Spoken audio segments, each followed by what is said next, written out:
Yo, welcome back again here with the podcast, Real Ass Recap, here with our boys, DJ P. We got Izzy, and then I'll let DJ P introduce it. Yeah, we got a special guest today. Just started following him recently, but he's a friend of Phlyingjay, but he has his own YouTube channel called Azsportx, I believe. But I'm going to let the man introduce himself. This man, from what I've seen, he is the real deal. I see this man channel, this man getting views, he's getting a lot of comments. So, AZ, go ahead and let the people know who you are, let them know where that they can follow you and everything else you got to say, brother. Air was good, everybody. Yo, I appreciate you guys having me on the show. Again, the channel is Azsportx.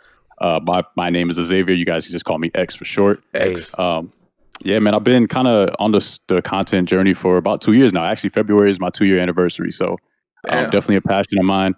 Love sports, big Lakers fan. So okay. You guys having me on for sure. Okay, I'm glad you're here. For sure. Yeah, but we appreciate you being on. But yeah, DJ P, send it off here, man. That man said called him X like Malcolm. I got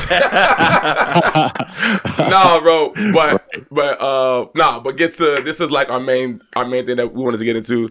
Like I said, Izzy is also a fan. I don't know who you're a fan of, bro. I'm a Lakers fan. Okay, cool. All right, cool. So us being Lakers fans, I ain't gonna lie, I'm from Florida, but I just go where Brown went because, you know, Chris Paul got a little old and I needed somebody. But anyways, I like the Lakers though, Lakers anything. Fair enough. First, let me ask you guys, how y'all felt about the trade, just really quick, with the whole Anthony Davis and Luka. How'd y'all feel about that?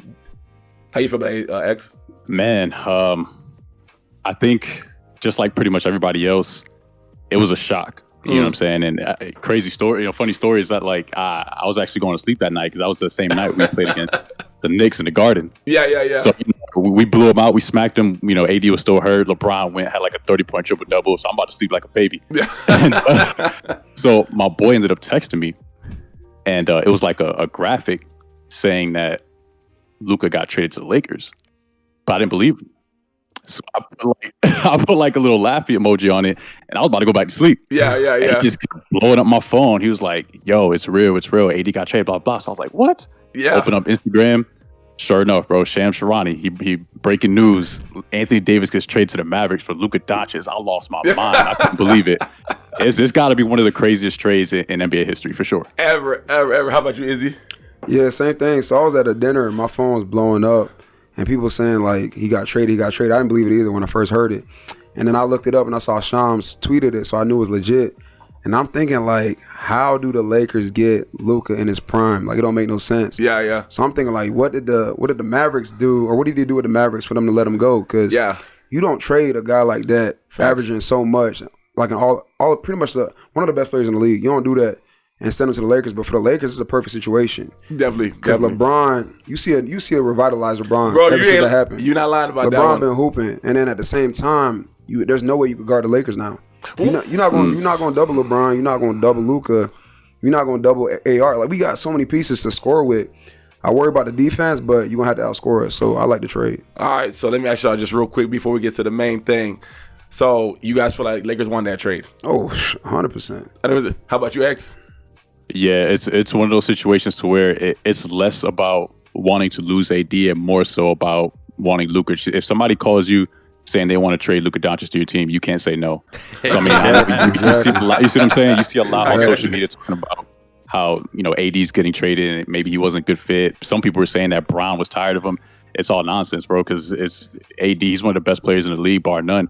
But when you got a franchise global superstar like Luka, you can't turn that down. All right, so when I first seen that trade, I was like, damn, okay, Lakers about to sacrifice their center. Well, I can't really say center because AD doesn't really like to play center. He's always been trying to be in that 4 spot, which I don't know why. Let me ask you just one crazy question, then I'll get into the main thing. I was saying that if Lakers could just kept AD and just signed Dwight for a veteran minimum, would you guys have done it if you guys were the GM? I'm just asking. Because think about it. No, hold on real quick. Because think about it. We never, that trade caught us off guard. So I was like, damn, Lakers just won't get a center for, whatever. So I was like, just sign Dwight. If you guys was the GM, if you guys was Rob, Genie, whoever, and you guys didn't think Luka was even a damn option, would you guys have just signed Dwight just to get that center or not? Dwight doesn't move the needle for us. So I think, like, even if we got Dwight, we're still going to the Nuggets and losing to the Nuggets. That doesn't change our team dynamic for us. This Luka trade, now I'm looking like, yo, we could beat anybody. I still don't want to play the Nuggets, but but shit, we play anybody else. Like you got to outscore us, and we can still be aggressive on defense and make teams have to work for their points. But with Luka, when he's playing for real, LeBron, you see how he's playing right now. Yeah. AR got that piece. Rui catching, shooting threes. Yeah, Jackson Hayes catching lobs. Like we really got a lot of power on offense. So I like us right now. All right, X, go ahead, X. How you feel about that? If it was you, Right. I think the problem, I wouldn't do it, to be honest. I was one of those people that said, you have to exhaust all your options. When the Mark Williams trade fell through, at that point, the Lakers were really desperate for a center, right? Other than Jackson Hayes. So you have to exhaust all your options. So if they wanted to bring him in for a workout, cool. I'm good with that. Yeah. But I think a lot of people are still in love with the notion of the Lakers 2020. You know what I'm saying? And people forget that was like 4 or 5 years ago. You know what I'm saying? And Dwight Howard hasn't really been on an NBA roster in a minute. Yeah. And people really need to consider that. You know what I'm saying? People, again, they just have this 2020, he was locking down Jokic. First of all, Jokic is not the same player that he was in 2020. That's true. Ain't no telling what Dwight Howard. You know what I'm saying? Dwight Howard damn sure ain't the same player. So would I do it? No. But I brought him in for a workout if we desperately needed to, for sure. Because, again, you want to exhaust all your options. But to answer the question, I probably wouldn't have done it. All right, cool. So I hear you guys. I probably would have just tried it out because, again, I didn't think the whole Luka thing would have worked out, but it is what it is. So it gets to the main thing we're talking about because Izzy said it best. And I think as Lakers fans, we all know that, man, I say for the last 2 years, I feel like the two teams that was giving us hell, bro, was the Sacramento Kings and it was Denver. The Kings, I felt 7-game series, Lakers got that. But regular season, Malik Monk and De'Aaron Fox was killing us, man. Always killed us. Then that trade, I don't lie, I think Lakers finally got them this year where I was like, okay, I think the Lakers got to figure it out where they could beat them because AD was playing MVP level earlier. But now, Denver. My question to you guys is, does the Luka trade put us over Denver or make it more of a competition? X, you go first.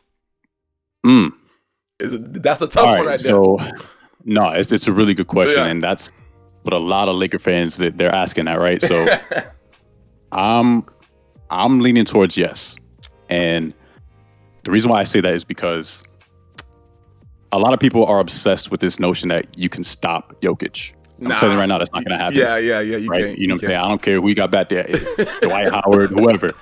That's not going to happen. But what's really important is that the Lakers are in a position right now where we have the versatility within our lineup. What do you mean by that? What do you mean by that versatility? For sure. So, for example, we just signed Alex Len. Okay. Right? Which granted, he's not a great player. He's not going to be like a game changer, but he's a legit 7-footer, 250 pounds, big body. Right? Got you. So that's another body that you can throw at Jokic. So really, it's really matchup dependent. You still have Jackson Hayes, who again, 7-footer, super athletic. We got Jared Vanderbilt back healthy. We have DFS, who is another defensive monster on the perimeter. And if you think about it like this, if by versatility, I mean, you can just kind of put yourself in a position where you can throw different bodies at Jokic. You can play big, you can play like a little bit bigger. You can play small ball. You really want to have guys on the court that can make it as difficult as possible for Jokic as well as his teammates. Because that's where Jokic shines, right? He'll score on you, but his real strength is when he can draw on the defense and then facilitate. He has a really good talent for that. Gotcha. So when you have DFS on the perimeter, Jared Vanderbilt, you got Gabe Vincent, who's kind of a point of attack defender at the point. We just brought in Jordan Goodwin, who's been crazy. Okay. Love his game. Got you. So that's what I mean by versatility, and I think that is more contingent on what we can rely on to get past Denver. So quick question, just from your opinion. 7-game series, how you got it? Lakers versus Denver. I'm going Lakers. How many games? Oh man, honestly, bro, if I'm being serious, and y'all might come after me for this, I'm gonna go 5 games. You're crazy. X. So I could let somebody else go from here, but if you guys want me to explain, I'll do so. Hold on. Let Izzy go, and then we'll come after that. Go ahead, Izzy. All right, for sure. Go ahead. Don't forget your point, baby. No, I'm with it. Hey, go ahead. Yeah, so no, I really agree with a lot of things that X said. So there's a couple things with this. So you think about when we had AD is a defensive presence. Mm-hmm. He could show up. He could really guard the rim for us. But at the same time, he's a great defender, but you're not stopping Joker. Nobody's stopping Joker. Mm-hmm. The problem with AD, and I'm not saying it's really a problem, but AD can't create on offense. He kind of is dependent on getting the ball in the paint, or sometimes he can catch and shoot a three, but he's not creating a shot for himself. But now we got LeBron that's going to create a shot. We got Luka that's going to create a shot. We got AR that can create a shot. We got Rui that can catch and shoot threes. And then we still got Jackson Hayes that's a lob threat. So any way that you want to get it, you can get it. Before, it was kind of dependent on AR might have to create. LeBron can kind of create, but you could double LeBron, and you could put some attention on AR. But now there's no way you doubling. You can't double Luka because Luka could find he could pass through the double team. LeBron could do the same. And our bench has been balling. Gabe Vincent is shooting threes and making threes. Like, he's looking like the old Gabe Vincent. He's streaky. Go ahead. But I'm saying, like, lately he's been playing well. Yeah. Vanderbilt, all he got to do is defend. I don't need Vanderbilt shooting no threes. I don't got to see Vanderbilt. I don't need to see him shoot another three again. But he could defend and he can have that presence. And then we just got guys like, the way the team is playing is like when they come in and they're hungry to play. And I think a big piece too that he's not getting credit like he should, JJ Redick. And I said JJ Redick when he first came in, bro. People hate on him, bro. But he said it himself. He's a basketball sicko. Yeah, and you know by the way he talks about his team and the way he talks about stats. Right after the game, you talk about like we had 17 possessions right here. We did this and this. Like, bro, you know he's dialed in on it. That podcast, that's a big part of it. And you know LeBron got his respect because LeBron knows if LeBron don't think you know what you're talking about, he's not gonna respect you. That's facts. And that right there translates to the rest of the team. When the person at the top don't respect you, the rest of the team not gonna respect you. There's times where Darvin Ham was talking, the whole team was looking the other way. So they got JJ Redick's respect. So that's a big piece of it. I got you. So yeah, man, I like us in a series. Honestly, I would say we can win 4-2. I like us. That's more realistic because X over here tripping. No. Okay, no. So I'm gonna just say, just real quick, I for both of y'all, I'm not gonna say what X said and said 5. I just feel like we all know the playoffs is just all about adjustments. My scary point has always been Austin Reeves guarding Jamal Murray. I don't know. I feel like when Jamal Murray just sees him, he's like barbecue chicken. So I don't know, but I'm not going to get too long into that. X, I'm going back to you. You said 5 games. Explain that, brother. For sure. So the last time we beat the Nuggets successfully in a playoff series was 2020, right? Yeah. That was the year we won the championship. Since then, we lost to them in the Western Conference Finals, and then we got booted out of the first round. Facts. But here's the thing, though. In the Western Conference Finals matchup, when you look at how those games went down, and in the games that we lost, it was a 6-point differential. So basically what that means is like the games were so close that it deviated basically either way 6 points. And again, that's throughout the entire series. Yeah. When you look at when we got booted in the first round, in terms of total points scored, we led 70% through that series. So most of the time when we lost those games, we were already ahead. It was just in the fourth quarter when we couldn't close. And that's when Denver kind of clutched in and they knew they had our number. So that's when they balled out in the fourth and they closed out the games. The reason why I say a 5-game series is because, one, we were that close to beating Denver in the first place. Facts. And that was with D'Angelo Russell as our point guard. Now you're replacing his production with Luka. And you can't really say defense because, one, D'Angelo Russell didn't give us much on the defensive end anyway. Now you know what I'm saying? And then on the offensive end, he was terrible.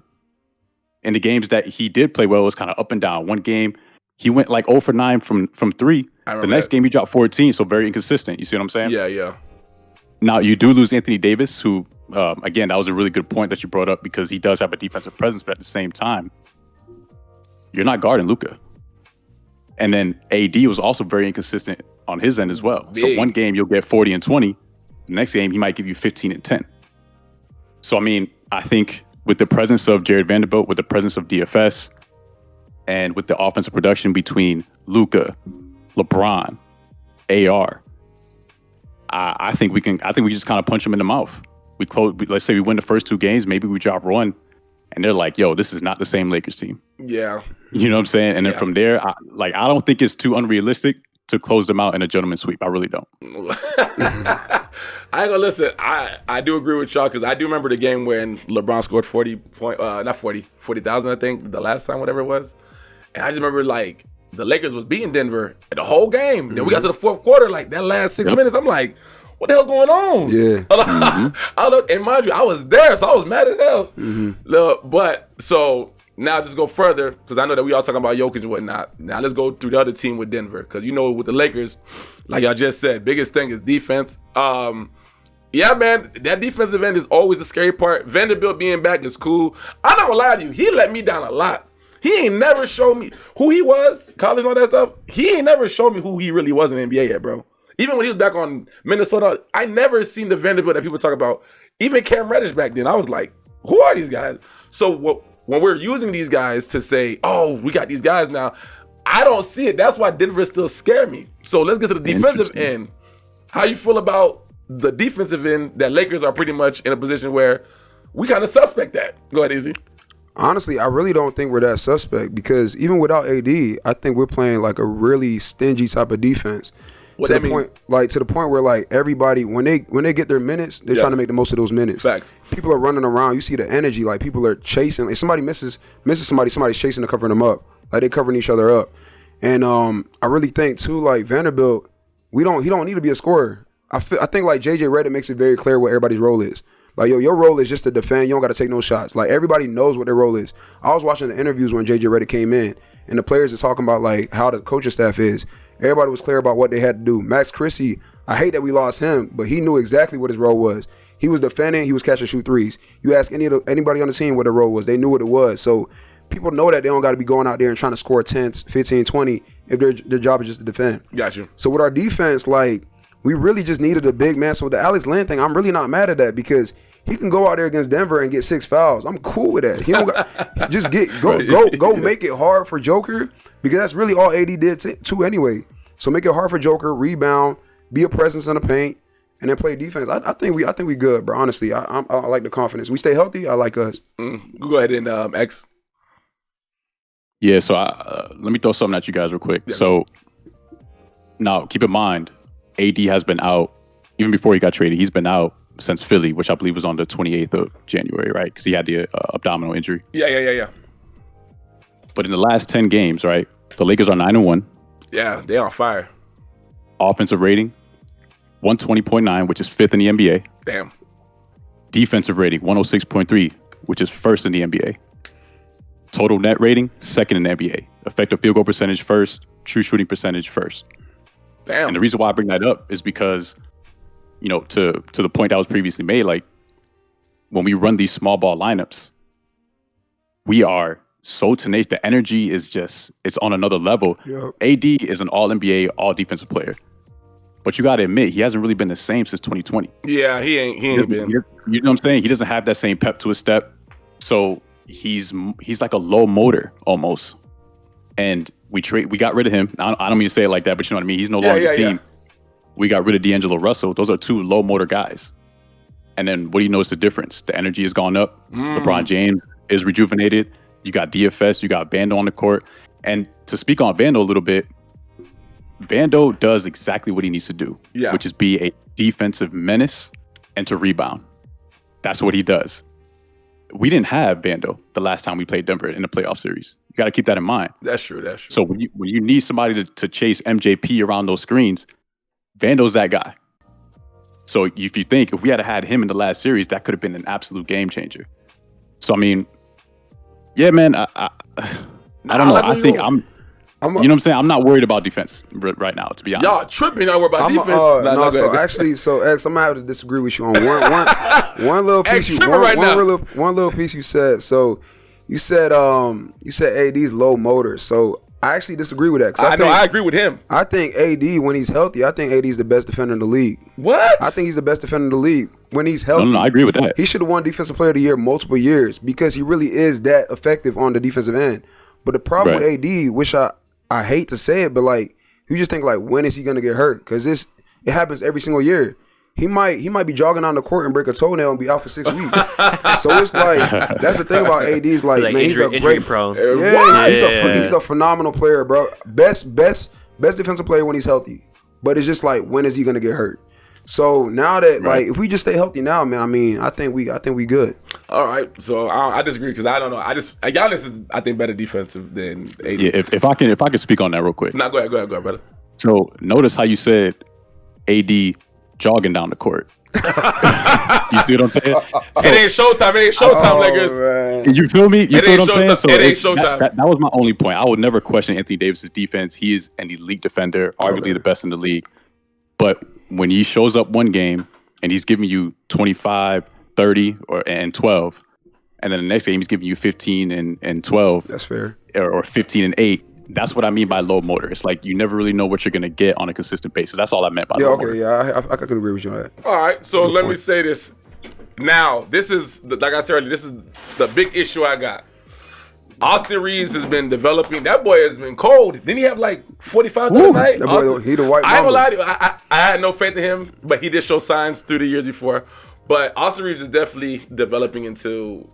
Would you say he's the second option or third option? Well, not second, but like the third option. Yeah, he's definitely the third option for sure. now. For sure. So my problem is, well, like I said, in the 2 last years that we played Denver, I felt like when Jamal Murray see him, and I ain't saying this to be funny, but Jamal Murray, he see that white boy on him, he like, I got this. Like Jamal Murray's confidence is so high, and let's like you said, D-Lo wasn't no better, so it ain't really about color. But I'm being funny, but it's something about Reeves, man. When Jamal Murray see that guy, he just go at him, bro. I don't know if it's Denver's just system of how they play, pick and roll. I don't know. And now the fact that they added Westbrook, like that's another playmaker. But Reeves is the one that is.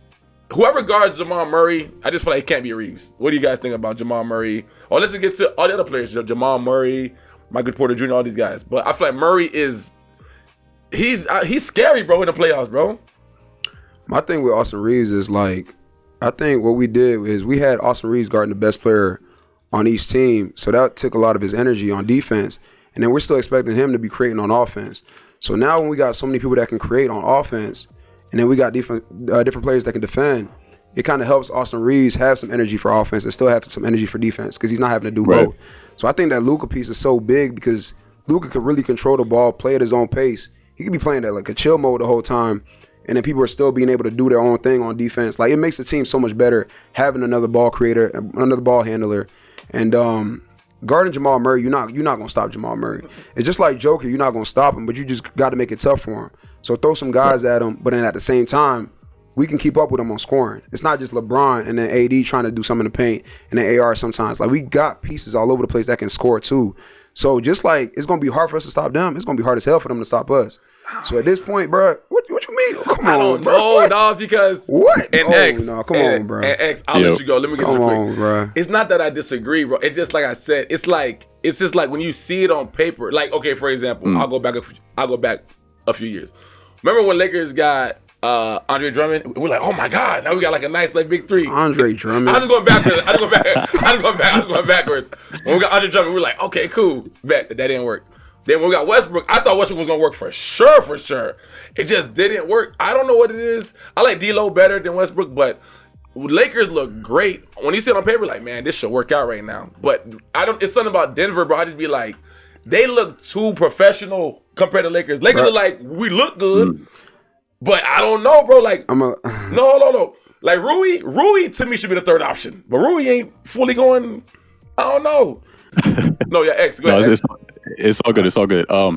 So I, to be fair, I think you brought up some good points. I mean, Denver, in my opinion, still has our number. We never really solved that, in my opinion, especially when, we've had such difficulty with them in the playoffs. So I think your concerns are genuine, and they're valid. That being said, though, this whole thing about Jamal Murray and Austin Reeves, one thing you have to consider is that Jamal Murray's gonna have to guard Austin Reeves too. Mm-hmm. Yeah. You know what I'm saying? And you know what I mean? So I mean, he's definitely taken. This isn't AR from last year. So when Jamal Murray's on that island this year, he's gonna be like, oh snap. You know what I'm saying? It's a different story. It's a different wave. Yeah. And we don't know how that's gonna affect him on the offensive end too, because confidence is a strange thing in the NBA. But yeah, I just think you got to give credit to JJ Redick too. Yeah, I mean, 100%. I give him credit. Honestly, man, even as a rookie head coach, who are you more confident in preparing for a playoff series? Darvin Ham or JJ Redick? You know what I'm saying? Redick all day. JJ Redick he's campaigning for Coach of the Year. I'm telling you that right now. Oh yeah, for sure. You see what I'm saying? So I just think it's definitely different this time around. I'm actually hoping we see Denver in the playoffs, to be honest. Okay, I got you. Izzy, you got any last? Because I got Yeah. I got other stuff to get to. Yeah. But yeah, keep going. I got stuff to get to. Yeah, one last piece, bro. You said Andre Drummond, Russell Westbrook. No, I was just using an example. I was using an example of this. Hold up. Wait. Bro, Let me clarify for the YouTube community. Yeah, please clarify, because that's crazy. Look at the camera. For the YouTube community, what I was saying was with Lakers, when the Big Three format was a thing, and we got Andre Drummond at the time, he was somewhat all-star level, somewhat whatever, not really. It looked good. When we got Westbrook, we definitely got a whole nother all-star. We were excited. It didn't work out, and that's when I noticed. Just back to what X said, when we had AD in them, it really wasn't showtime. It's showtime now because now it's quick. So all that John can say talking about, yeah, X is right. Like AD, you never really was a showtime Laker for real. You got your check and all that, but now we look good. But I'm saying is when we look great on paper, sometimes it just don't work that way, bro. I've been waiting for Vanderbilt for how long? 2-3 years now.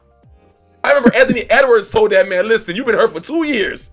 I'm waiting for you, dog. So this Vanderbilt that everybody was hyping up, Jeff Teague's podcast, all the guys, shout out to you guys. They always say, yo, Vanderbilt, I ain't gonna lie, man, he really let me down. I'd be like, damn, I don't see this version of him that everybody sees. I don't see it. I gotta see it. But that's all I'm saying, though. I think on paper, this is the best. Sorry, real quick. Let me just say this. Yeah. Since Jared Vanderbilt has gotten back healthy, Lakers are 7-0. I agree with you. No. There. I give you credit, X. Big dog. I give you credit, X. No, go ahead. Yeah, I was just about to touch on that. Yeah, Vanderbilt, bro. You can't think about Vanderbilt as a scorer. He's doing what he needs to do on defense. And then you talked about the Lakers on paper. This is the best we've ever looked on paper. And I think LeBron. 2020. Come on, bro, stop. Go ahead, LeBron's supporting cast. This is the best supporting cast LeBron has had since Miami Heat. 2020. Bro, stop saying 2020. Keep going. This is Luka magic. Keep going. My fault. You got to understand, bro. Luka is the best. He could really be the best player in the NBA. You let one boy. Okay, go ahead. And I'm saying that combined with LeBron James and then that supporting cast and the coaching staff. Like, bro, LeBron has not had this since Kyrie. Like, somebody else that could really create like that. I agree with you on that. Yeah, so you I'm made saying, a good point. LeBron with that, bro, it's a different beast. That's what I'm saying. Like, you really, however you want to get it, you could get it, bro. Whoever wants to score can score. Rui's going to be getting wide open threes. Austin Reeves could do his thing, and he's going to have rest because the other two people can create too. And then Jackson Hayes is a lobber. Bro, it's really however you want to get it, you can get it. Okay, listen. That's all I'm saying. Now, X, you know what? I was going to say this, but I need you because I like you, man. Listen, I need you right now. What's going on? All right, bro. So me and this guy, Izzy, we always have arguments. So I'm going to go through everything I had to go through, and I like you to help us out and be the mediator for this. So I have a little small little itinerary I was gonna say, but let's go through it. All right. Okay. First thing I'm gonna ask both of you guys. These are all quick topics, but there's another main topic I want to get to. Quick topics I want to get to. What are you guys' thoughts on Ben Simmons trade to the Clippers? I'll go first since everybody's quiet. I think Johnny, that shows you how much Ben Simmons matters. So I'm gonna say this. I'll go first. I felt like Ben Simmons was really pissing me the freak off because I'm like, dude, I know you're a lot better than this. And the fact that you allowed one moment to really dictate and make you I don't want to say pissed off to the point you don't want to play. Like, he would not have been acting like that had he not had that contract. But I am glad that somebody else saw good in him. I ain't gonna lie, I would have loved him to go to the Lakers under LeBron. That's just me. Bro, what's up with you? I'm not talking about skill. I'm just talking about who he can be. Because I don't think it was a thing of he's not good. I think he just didn't want to play with certain people. That's just me. But that's just how I feel. So the minute I saw the trade, I'm like, I don't really care for it. But at the same time, it's like, I'm glad someone giving you some type of opportunity. Because let's be real, Ben Simmons is an all-star caliber player, bro. He ain't trash. He barely scored, but he still makes it to the damn all-star games, bro. But that's just how I feel. X, go ahead, X. How you feel about that? Well, you said the mediator. We gotta hear what he got to say. Oh yeah. Izzy, no. This is not even the mediation point I need him at. It's just in general. Go ahead. Anybody can go. So my thing on Ben Simmons is like, he's obviously talented. You see what he does in the LA Fitness Gym every summer. LA Fitness Gym is crazy. You see him so you see him hooping out there. The thing is, bro, his confidence is shot. And it's kind of like a quarterback on offense. Once the quarterback, the confidence is gone, they can have all the arm talent in the world, but if you don't got the confidence, you're not going to make the plays. So Ben Simmons, I think he might, I don't know if it's social media, I don't know if it's like the fans, I don't know what it is, but when that confidence is gone, he only want to shoot the threes, he don't want to shoot the mid-range, and he's ready to pass first to the point where like he can't really score like he used to. So So this Clippers trade, I mean, it is what it is. I ain't really worried about the Clippers. Yeah, exactly. That's it. Yeah. Yeah. Go ahead. Go ahead, X.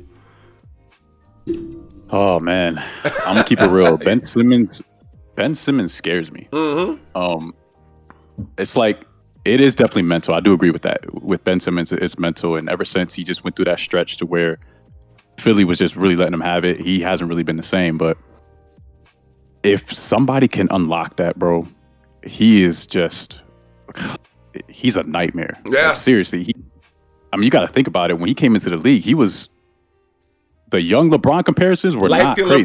Light-skinned LeBron. They were not crazy. They're not crazy. And I think it's unrealistic. It's unrealistic to think that he's ever going to get back to that level. Facts. But what scares me is that if he does, it's a game changer. Facts. Because, and not even offensively, he's a great facilitator, but I don't know if y'all remember. Maybe I need to go watch footage, but his ability to lock down on defense was scary. I agree. It was so scary. And can you imagine that on the Clippers? I would hate that.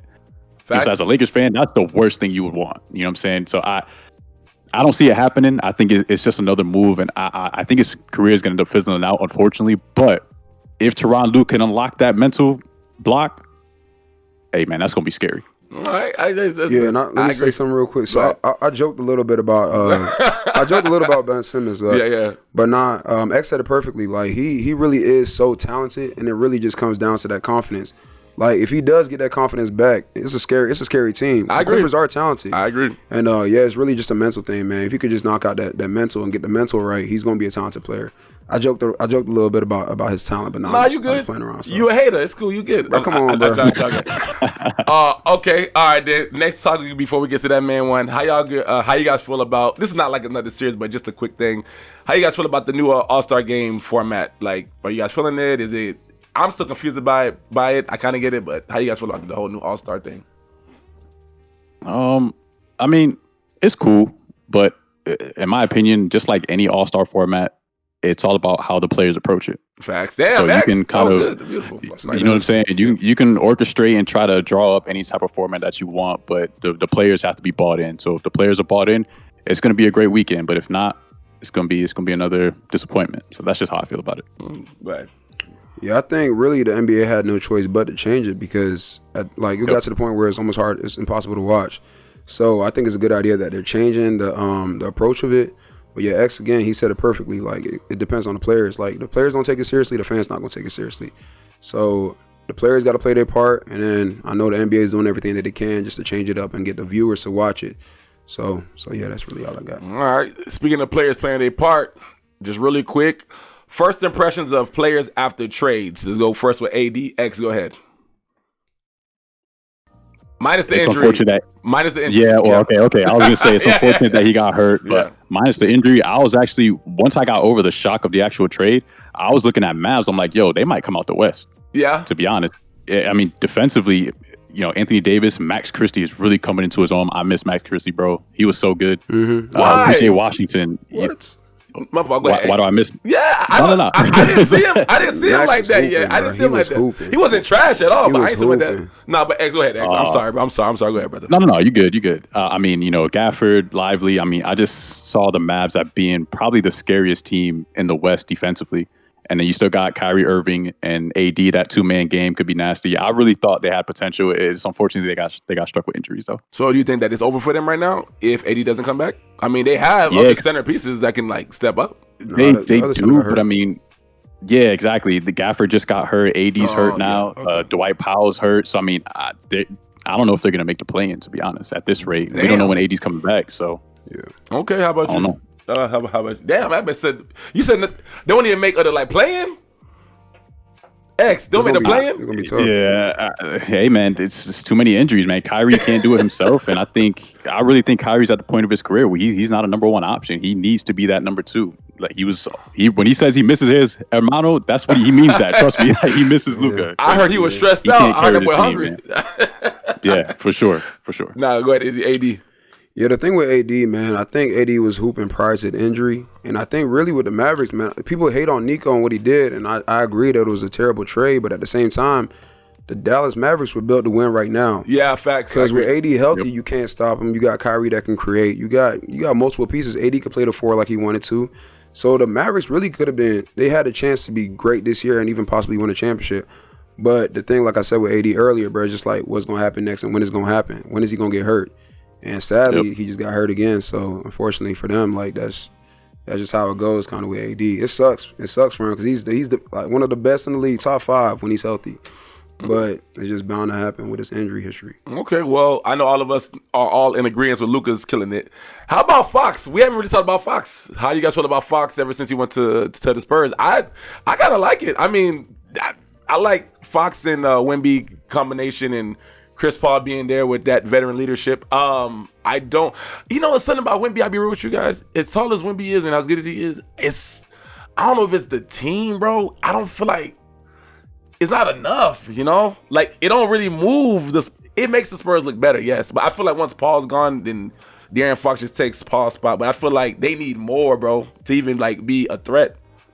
That's just how I feel. But how y'all feel about Fox being there on, like, Spurs with Wemby? Go ahead, Izzy. I think it's going to be good for the NBA. Like, it's going to bring more eyes to it. I think the Spurs are building for the future. Wemby, he's like 20 years old, something like that. Like Wemby, bro, Wemby hasn't even got close to the ceiling. Yeah. So like all the stuff he's doing right now, he's still raw. Like he still got another 10 years to really reach that like prime Wemby. So it's gonna be real scary for the Spurs, and Wemby's gonna be only getting better and better. So his incline is just going like that. The Spurs, like I said, it's gonna help bring eyes to the NBA, but really the top teams right now are still gonna be the top teams. It's gonna be Boston, it's gonna be Cleveland, it's gonna be OKC, it's gonna be the Lakers, it's gonna be the Nuggets. Like those are gonna be like the top echelon teams. Grizzlies, the Spurs, I mean they gonna make a little noise, but I mean they not winning no championships or nothing this year. I got you. How about you, X? How you feel about De'Aaron Fox on the Spurs? First impressions. Yeah, for sure. I agree with Izzy. To certain points, I thought it was a great move. I loved it, but they're definitely a work in progress. But I think it kind of speaks to the Spurs franchise as a whole, man, because they're just such a well-run organization. Mm-hmm. And when you have a player like Wemby, it's very important to let him know that you're invested in him. And they did that by bringing in a point guard like De'Aaron Fox. You know what I'm saying? And when he needs somebody else on that squad that's kind of that all-star, all-NBA type player. It's not really going to help this year. I mean, obviously, they're going to get their reps in. I don't see them. I don't know. They might make the play in, but I highly doubt it. But I think for long term, you look at Wemby, you look at De'Aaron Fox. They got Stephon Castle, who's really good. I like him. You know what I'm saying? What's the boy's name? Johnson. I forget his first name right now, but he's really good. So they have a really young, talented team. They can continue to develop that, or in the near future, I can see them maybe moving a couple pieces and bringing in maybe another kind of all-star caliber player. Now you got somewhat of a big 3 situation. Yeah. And the Spurs can really make some noise. So I love the trade. I think that's going to be one of the best duos in the league in the very near future. And I'm excited to see them play together. Okay. The last guy, and then I know I keep saying this. We're going to get to the main one. I need you, X. There you go. I got you.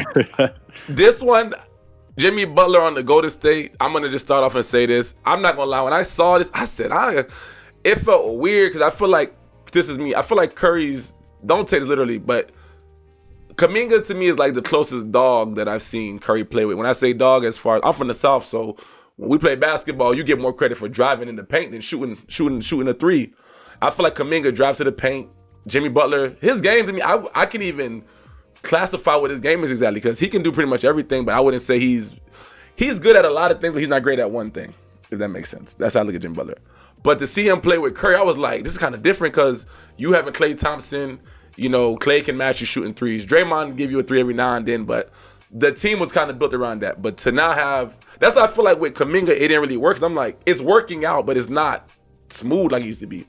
And I remember Curry saying after Jimmy Butler's first game, they're like, hey, he does the opposite of me. Like, I'll take more 3s and he'll just drive. It feels unorthodox, but how do you guys feel about Jimmy Butler being on Golden State? How I feel about Jimmy Butler going to Golden State, bro. I really feel like when you talk about a dog, I feel like Jimmy Butler is exactly what that is. He's somebody that's going to defend, and then at the same time, he's somebody that can give Steph Curry a break. So when Steph Curry's on the bench, they still have some type of offensive presence because his mid-range game is going to be good. He can score in the paint. He can do a little bit of everything, like you said. So, I mean, I like the pickup for Jimmy Butler. The Warriors, I mean, they might be in the play-in. They might like make a little bit of noise. But prior to Jimmy Butler, they might have not even made the play-in because Steph Curry's playing great basketball right now, but he can't do it by himself. And man, it's really starting to look more and more like Steph Curry might be out of the Warriors. If they don't make something happen. But I agree. But the Jimmy Butler trade is good for the NBA, I guess, to make that team a little bit better, but it doesn't push the needle as far as like championships for him. Oh gosh, all right. How about you, X? How you feel about Jimmy Butler being on the Warriors? Like, what was your what was that first impression on that first game? Yeah, so when I first saw the trade, I was like, all right, it was just kind of, first of all, I was happy to see him get traded, right? Because that was like the drama going on in the NBA. This cat was just literally between him and it wasn't a good look, between him and Miami. And man, the more I think about it, the more I sit with it. Yeah, I think the Warriors can be scary. Really? Particularly in the playoffs. I mean, if you think about it, first of all, playoff Jimmy. Can we all agree on that? Playoff Jimmy? Yeah, I know. He's nice. I'm with you.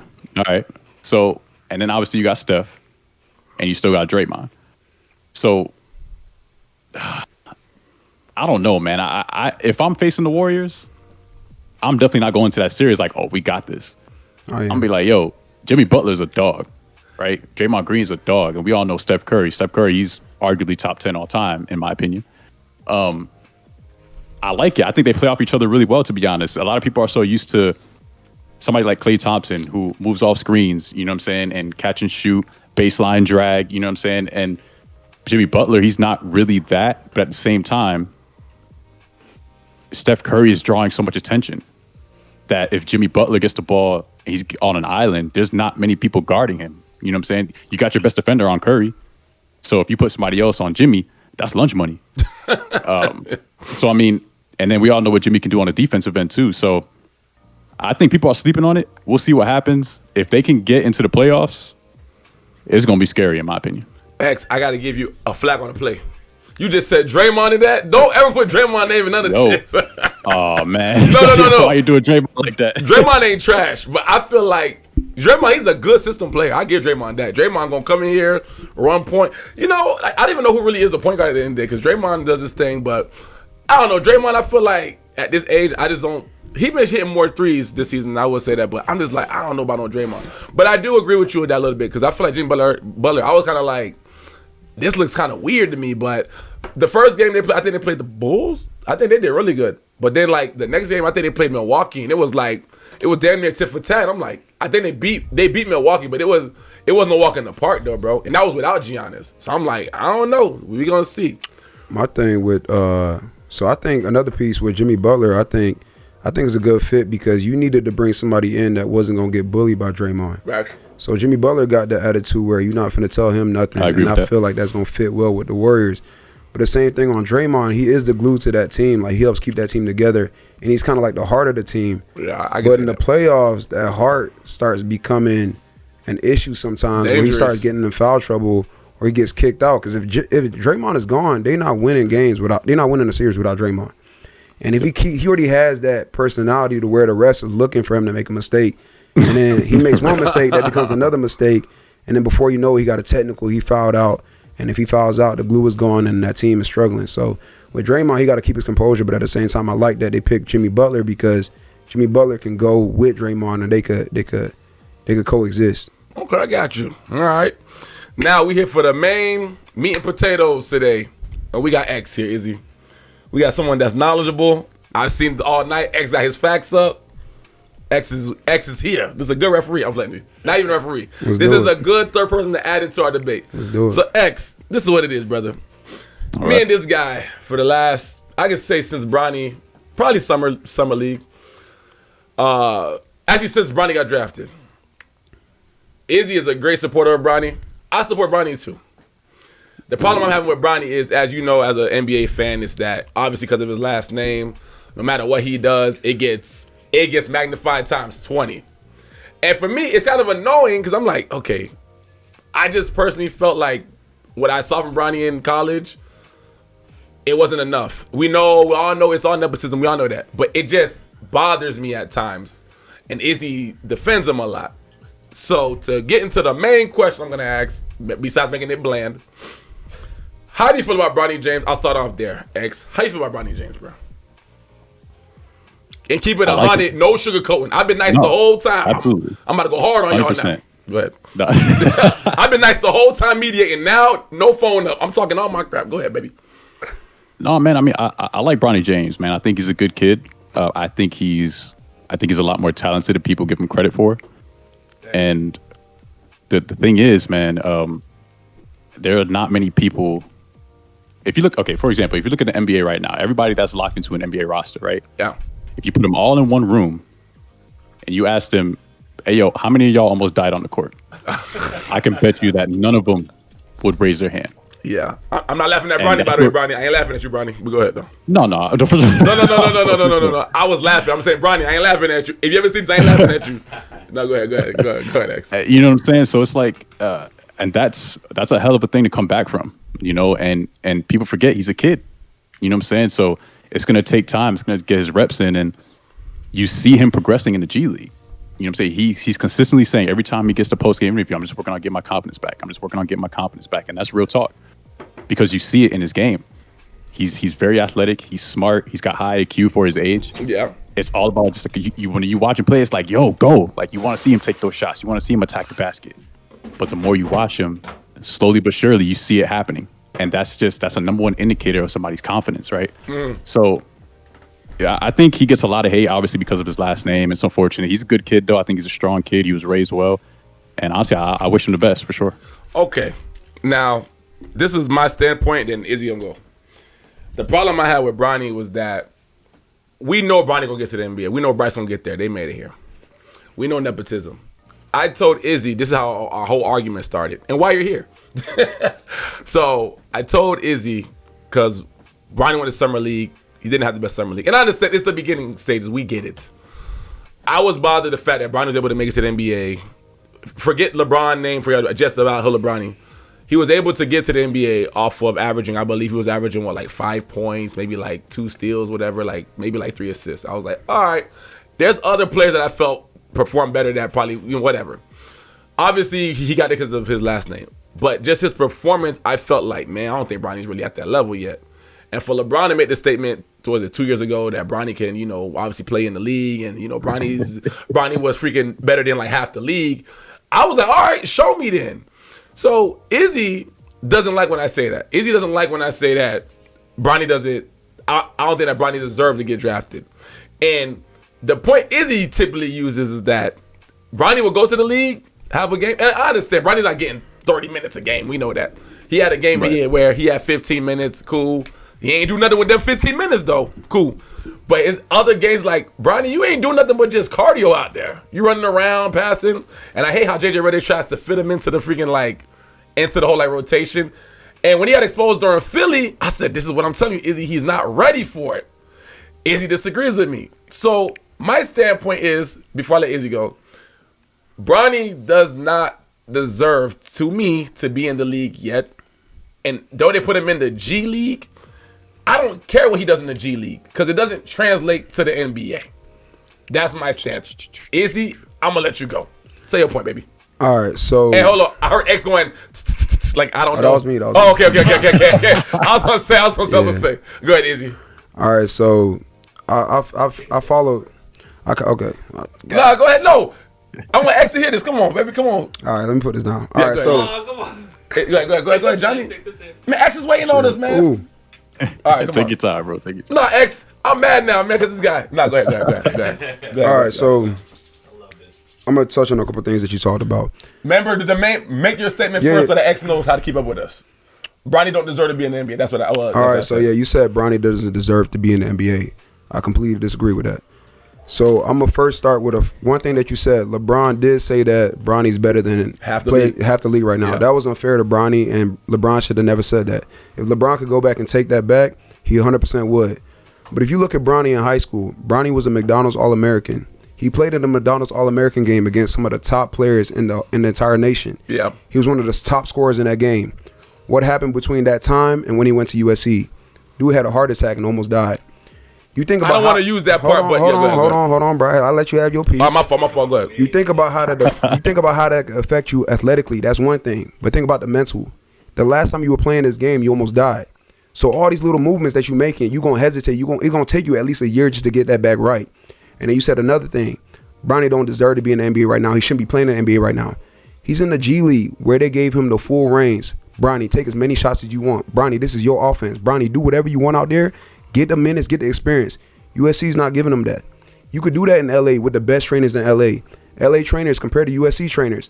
USC trainers is not even touching LA trainers. So he got the best trainers. He's full-time basketball. And you see how he's hooping. You seeing the flashes. He dropped 28. He's dunking on people. You seeing the potential. You talk about he didn't deserve to be drafted. Bro, it's the 55th round pick.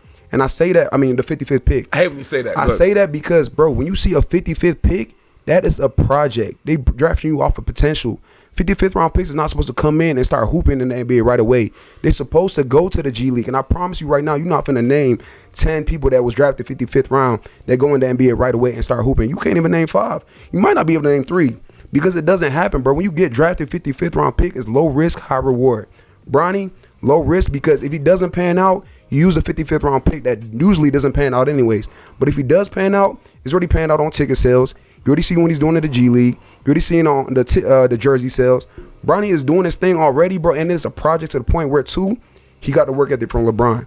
He's going to go in. He's going to do the right things. He's going to say the right things. He's going to work hard. And he's going to do what he needs to do to continue to grow and keep projecting up to be where he needs to be.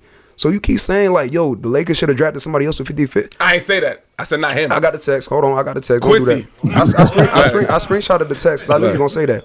But anyways, yeah, you said they should have used somebody else that could be a piece that could affect the team. You're not drafting nobody at 55th round that's going to affect the team right away. But instead, you got LeBron's son, and you know what LeBron do. And that's his seed, bro. He gonna have that same type of work ethic.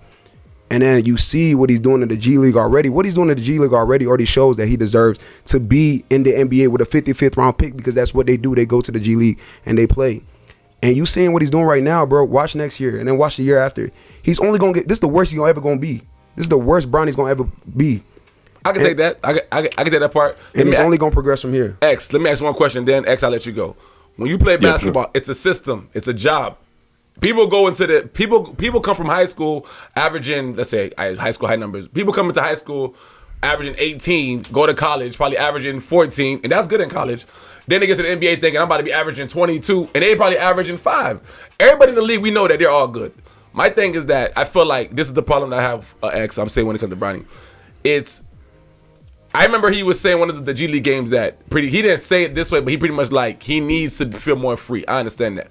He has to understand, though, you are filling in a position. If you're a three-point shooter in the NBA, you're going to shoot threes, that's it. You're not coming in here and being who you was back in high school. My thing is, and X, I told Izzy, is that when you give Bronny an assignment, Bronny, I'm just using this just as an example.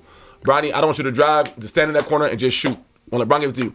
When you give him an assignment, he's a shadow of himself. That doesn't mean he sucks. I just feel like, it's just like with like Ray Allen back in the day. When they shot threes, that was their job. They were specialists. He has not shown me any specialist ability, and I understand what you're saying because this is just his like first year. That's fine, but I feel like I don't see it. Bronny's my height, 6'1", 6'2". I don't see it. So X, before I give it to you, my point is that when you give Bronny an assignment, Bronny, you're not gonna be LeBron James Jr. here. You don't got the green light here. You need to be efficient. This is a job. We are Voltron here. We do your job. He don't seem comfortable in it. But when he goes to the G League, and just like Izzy said, and they say, hey, man, you got the green light. Do whatever you want to do. This is your team. Forget about LeBron being your dad. We know what they got going on. Because whatever. When he got the green light, he killed. You got to translate that into a team format. There is no I'm the man no more in the NBA. You got people ahead of you. The fact they got rid of Max Christie. Hell, Dalton Connect was killing, and they did him like that. That's why Dalton, Matt, it's a job, bro. I got to do my thing. But X, go ahead, bro. How you feel so far about it? Just say OPs ain't a right or wrong. How you feel, bro? All right, so I understand what you're saying. And X, I don't like the X. X, I don't like it. I don't like it already. X, I don't like it already. Bro, because you missing, bro. You missing. And the last part you were saying about being given an assignment, you're not wrong. You're not wrong. What makes it tricky about Bronny is that he technically doesn't have a solidified spot on the roster. I mean, he does. He does. But the point that I'm trying to make. Oh no, he technically does. But the point I'm trying to make is like he's constantly going from the Lakers to the G League, from the Lakers to the G League, right? He's kind of going back and forth. It's not like he's on the roster. He's consistently practicing with the team. He's always, you know what I'm saying? Yeah, I got you. It's tough. It's tough.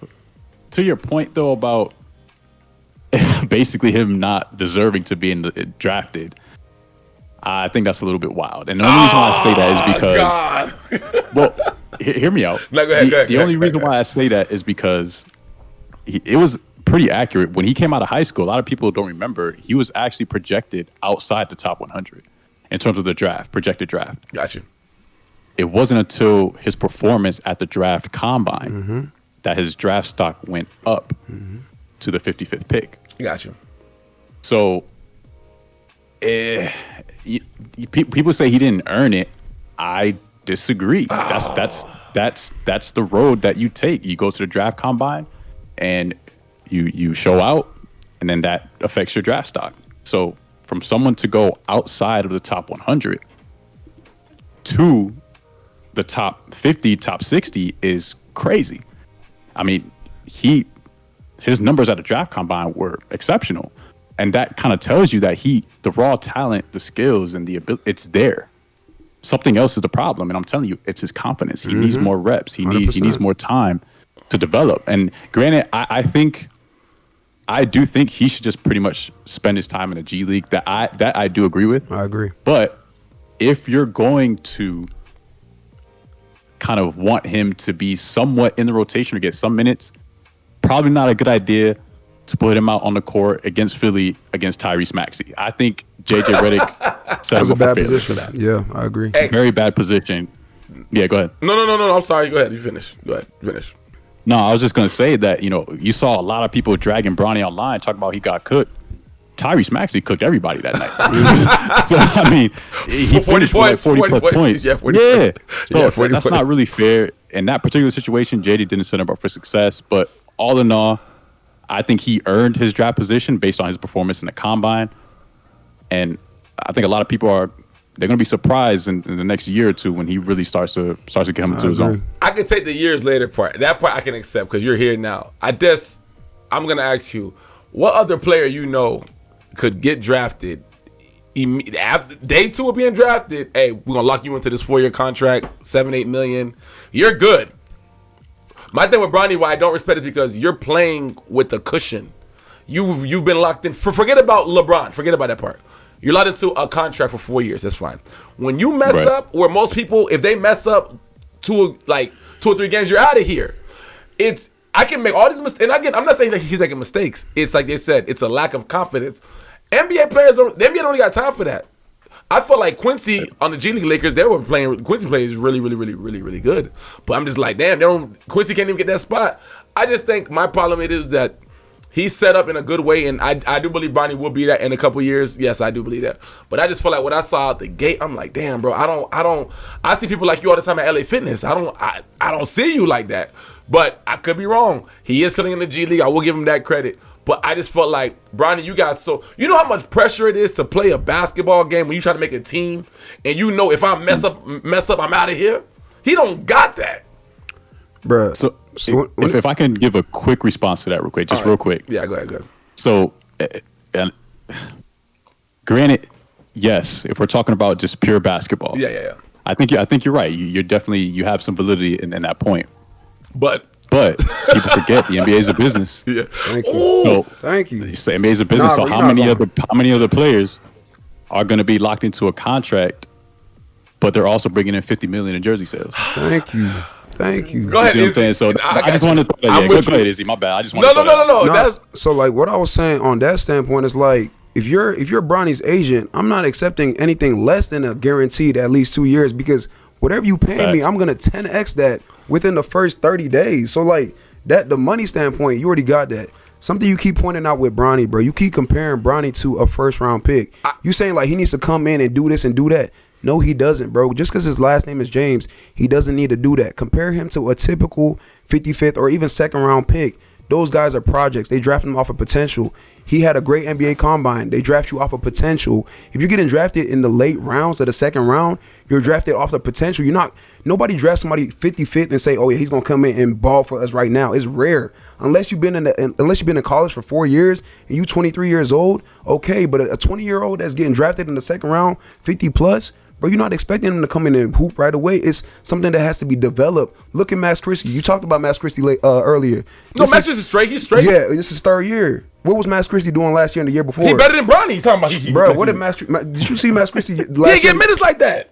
Okay, bro, because he wasn't ready, bro. That's what I'm saying. Hold on, let me get you real quick, bro. And Max Christie was, I'm pretty sure Max Christie was the first round pick. And yeah, you gotta stop interrupting. So yeah, I'm sorry. Max Christie, I'm pretty sure Max Christie was drafted like first round, something like that. And it took him multiple years to get to the point to even be on the court and playing. When he played last year, he messed up, and Darvingham took him out and scratched him for the whole time. Bronny is in his first year. He's 20 years old, bro. Like I said, he's going to continue to get better and better. You made the face when I said a second round pick that's young, getting drafted in 50 plus is a project. Bro, yes, it is. You don't draft somebody that late and expect them to come in and play on the team right away. Name two. You name a team that treat you name a team that treat X. My fault. I'm getting real and serious now. Come on. No. You name a team that treat. You name a team. I said wrong. Come on. You name a team that treats a 50th round pick like that. 55th. Bro, Bronny get, again, like you said last time, that's not his fault. He get all the goddamn spotlight. My thing is, bro. Right. That's exactly why they treat him like that. Okay, cool. X. Feel free to interject at any No. time. I'm going to let X go. Hold on, X real quick. I want to hear what you got to say, so I know what I'm going to say back. Johnny, this is my problem with these guys. Go. I like X too, but X right now, I don't like X. I'm blah. I try to Come on, bro. Let me hear it, Here it goes. Johnny, this is the thing I got. X and Izzy both said business, right? Bro, we all grew up in the goddamn 90s. You using the business to say, oh, because of his name, because of the goddamn sales. That's true. You will sell jerseys. But my thing is, dog, you just a goddamn circus show then, Bronny. As long as you here, I'm going to sell jerseys. I don't care about no goddamn jersey sales. Yeah, nobody give a damn about that. The argument is not valid, though. No, but my thing that's is, like saying Bronny is not good, bro. Because I didn't say he's not inaccurate, bro. Johnny, I'm going to draft you. Wait. I'm going to draft you despite how you are right now. Because you're 55th. I can use the excuse that you're going to get better. But while you here, and you the son of that guy, I can sell jerseys, and it's shown. Luka might got more jersey sales than him now, but he's still that guy.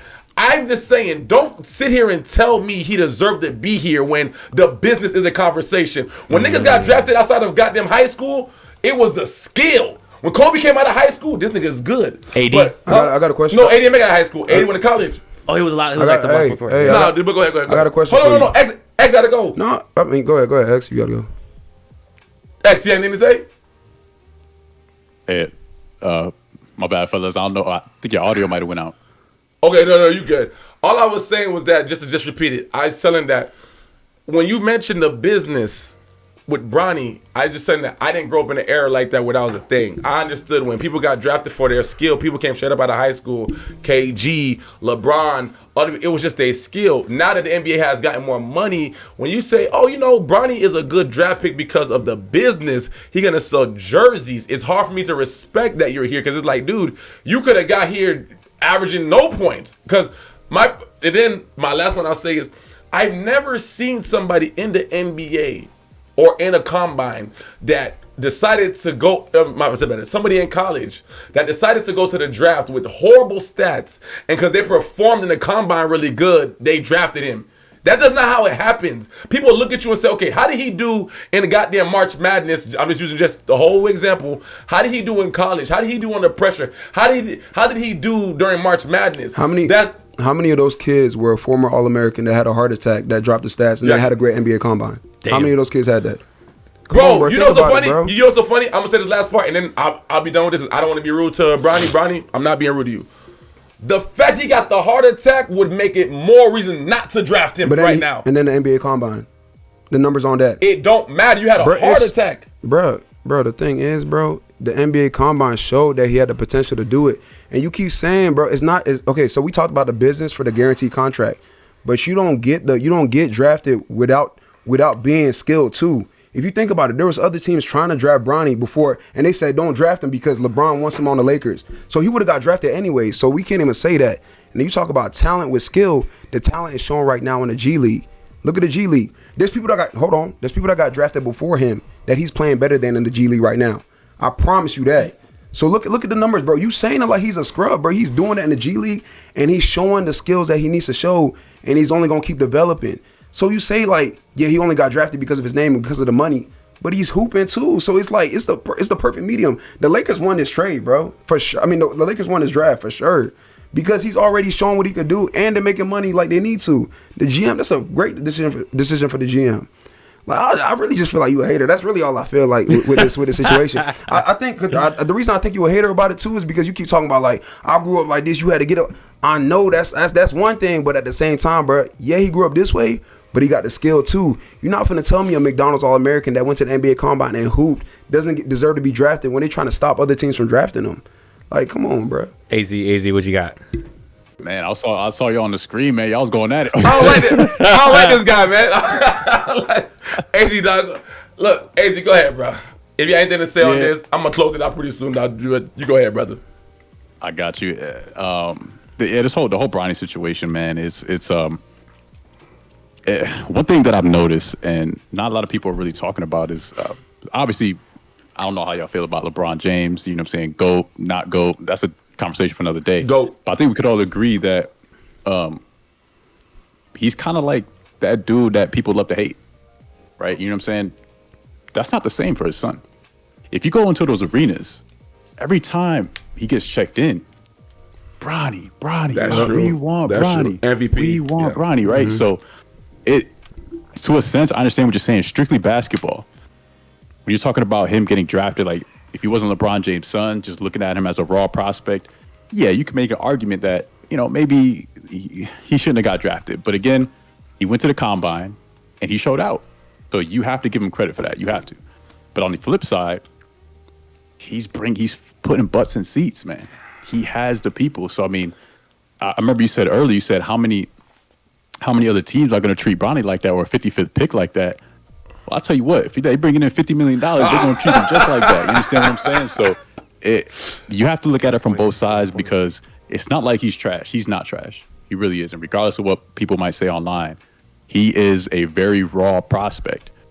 But if that's somebody you're willing to invest in, if they're bringing money into the business while they're developing, that's just kind of how I feel about it. Both sides win. Okay. Both sides win from that. It's a win-win. Definitely a win-win situation. Yeah. All right. Listen, out, we're going to close this out, but no, I got one more question. And then this off, Bronny. Izzy X, you let me down today, X. I try to. No. But X, I like having you here. But for real, this is just a question I saw today on Gills Arena. The Bronny thing will never agree, me and Izzy. That's fine. We can shake hands on that, right? No, okay. Bro, you just got to listen to me. You saw X on camera. You my witness. He just shake my hand like I got you. No, it's okay. You just got to listen to me, bro. I'm whatever. Right. All right, this is the last question. After that, I'll close out. I'm going to give one take. Izzy give one take. Izzy one take, and then we'll close it out. For sure. Do you guys, 2 questions. Do you guys believe Celtics will repeat? That's the first question. And do you guys think Jason Tatum is the new face of the league? And I'm only asking this because Brandon Jennings said something that I like. Brandon Jennings says, man, he's doing all this stuff during the regular season, but when it comes to the playoffs, Brandon Jennings is he's very stuck on the fact that he didn't win MVP. I agree. Do you think the Celtics are going to repeat? That's the first question. And do you think Jason Tatum is the new face of the league? Whoever want to go first, Izzy, go first. All right, I can grab it. So I don't think the Celtics going to repeat. I think the Cavs going to give them a good run. And then I like the West winning it this year. So if it's not the Lakers, it might be OKC, it might be the Nuggets, but I don't see the Celtics repeating. And as far as the face of the league, I don't think the face of the league is going to be given to one person. Once LeBron leaves, it's going to take a group effort to really take it over for that face. But the face of the league, man, I think is more than just like, it's more than just skill. I think it's like the savvy. I feel like it's the confidence. I feel like it's that attitude. And I don't really know if Jason Tatum got that dog type of attitude. Like, he got the dog like game, but Ant Edwards got that dog type of like, the type of like, he got that charisma. He got that he got that it. Yeah. So I think Ant Edwards got it. John Morant got it if he stays out of trouble. I feel like Shai Gilgeous got it too. Like, I feel like those group of guys, Luka, they got it. They got that thing to it. So Jason Tatum, yeah, he's part of it too, but yeah, it's not gonna be one person. Go ahead, X. What you thinking? Face of the league, and are the Celtics gonna repeat? Man, face of the league, hell no, not Jason Tatum. Yeah, first of all, you can't be walking around talking about you the face of the league. and somebody else on your team won Finals MVP. That's fine. Hey, yo, X, real quick. Are you black? Are you black, bro? You might be able to. Hey, I'm keeping it real. You know what I'm saying? Yeah. You can call me a little bit biased, right? I'm a Lakers fan, so obviously I'm not a big fan of Celtics, but I love basketball, so I'm gonna try to keep it as respectable as possible. But yeah. when it comes to Jaylen Brown and Jason Tatum, they just don't got that swag like that, bro. They're not walking around trying to carry the league and have that presence like a LeBron, like a Kobe did, so on and so forth. I think personally, I think it's gonna be Luka. Luka, he doesn't talk much. Yeah. But there's a reason why this is the most shocking trade pretty much in NBA history. You understand what I'm saying? And Luka really has, and now, so you're going to put a global superstar like Luka LA on the most storied franchise in NBA history. Facts. When LeBron retires, man, and don't let them win a ring. Don't do that. Yeah. Don't do that. Because then you won't be able to take that away from Luka no time soon. Yeah. But I'm sorry, I'm being too long-winded. No, you to good. wrap up the other question. Are the Celtics going to repeat? You got to give it to them just because they're the defending champs right now. So until somebody can knock them off, you got to go with them. They're kind of, you see it sometimes with defending champions. There's certain parts of the season where they skip through it. You know what I mean? That's that right now. Yeah. Exactly. You know what I'm saying? They're not playing their best basketball. They drop some games that they're not supposed to be dropping. But I think after the All-Star break is when we're really starting to see those teams kind of separate themselves from the rest of the pack. You're talking about OKC, Boston, Cleveland. They're going to really kick it into gear because they want to ramp up before the playoffs. So you have to give it to them. But I'm telling you right now, if for some reason the Lakers see the Celtics in the finals, I'm taking Luka and LeBron in a 7-game series over Tatum and Brown any day of the week. Okay, I'll take that. Yeah, I think I'm gonna agree with y'all. I definitely don't see Tatum as a face. One of the things that bother me is, like I said, when I watch Gil's Arena or I watch KG and Paul Pierce's pod, they always like, he has the look, and I'm like, wait a minute. I thought it just, and that's what I was telling you guys earlier. Like, I thought this was about skill. Now it's about marketing, and now it's about the look, and he all light skinned like Drake and all that. It's like, does that really matter? But I guess the NBA has a certain look they want. I do think Adam Silver is definitely pushing to have a European run the league just to kind of push the whole what do you call it, the whole in-season tournament. But Celtics as a team, though, I ain't gonna lie to you, even last year, I remember before All-Star game, I was like, bro, I don't see who could beat them. They got everything. When your center is Porzingis that can hit threes like that, and only people that can really guard him is probably Giannis and maybe Wemby. But I was like, bro, I don't know. So as of what I seen, they didn't get worse. They got the same team.